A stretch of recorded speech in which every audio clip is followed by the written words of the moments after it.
Xander Zayas is finally getting his shot at a world title. The Puerto Rican junior middleweight contender made history in 2019 as Top Rank's youngest signee at just 16. Now, 6 years later, he's looking to become the island's next world champion. Xander is a skilled boxer, and one of his strengths is his consistent counterpunching. So, on this episode of The Blueprint, we'll take a closer look at Xander's counterpunching against Espinoza on his way to a 9th-round technical knockout. That is it! TKO victory, Xander Zayas! Touch gloves now, come on, fighting at the belt. Xander typically starts his fights by studying his opponent and finding his range. But Espinoza gets off to a quick start. However, this works against him, as the additional offense allows Xander to find his range a lot quicker. He's also able to gauge Espinoza's power and determine that it is not a threat to him.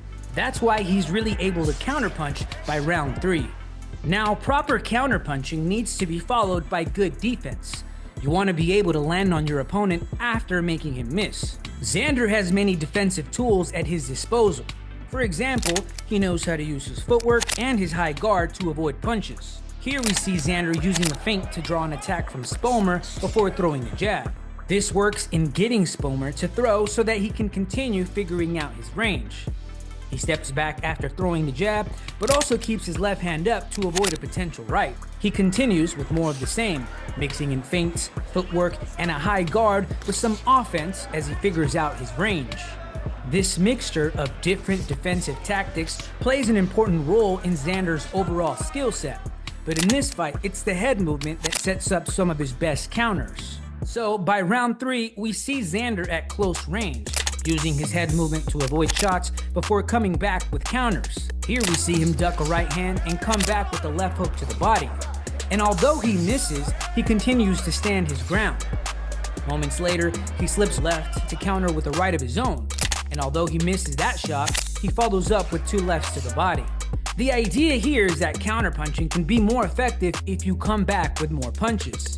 So Xander is able to get the most from his counters, not just by timing them and landing them, but also by standing his ground and following up with more offense. He also uses his shoulder to deflect punches before countering, as he does here by rolling the right before coming back to the body with a right uppercut and a left hook to the body.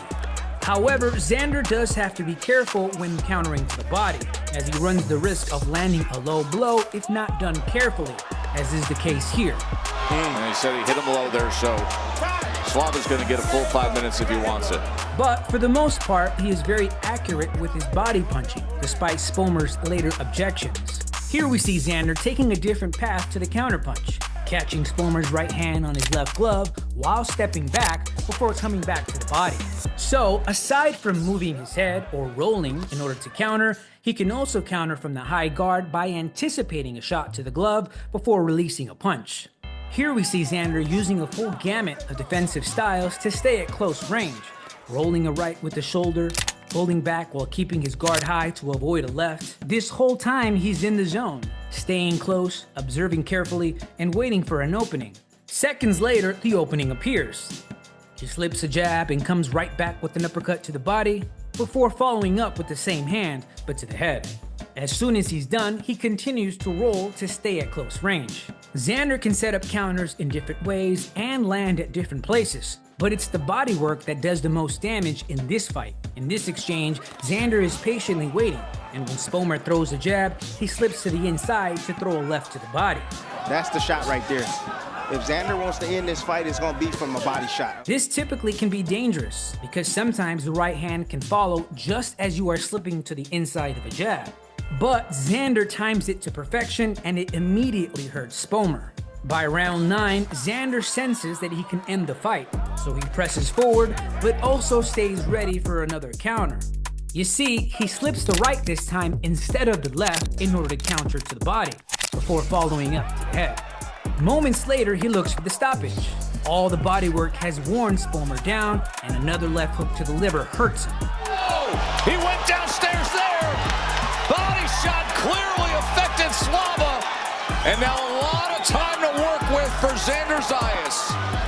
Espinoza is wincing in pain as he retreats, Xander increases the aggression and forces the stoppage with more body work. Another body shot comes in.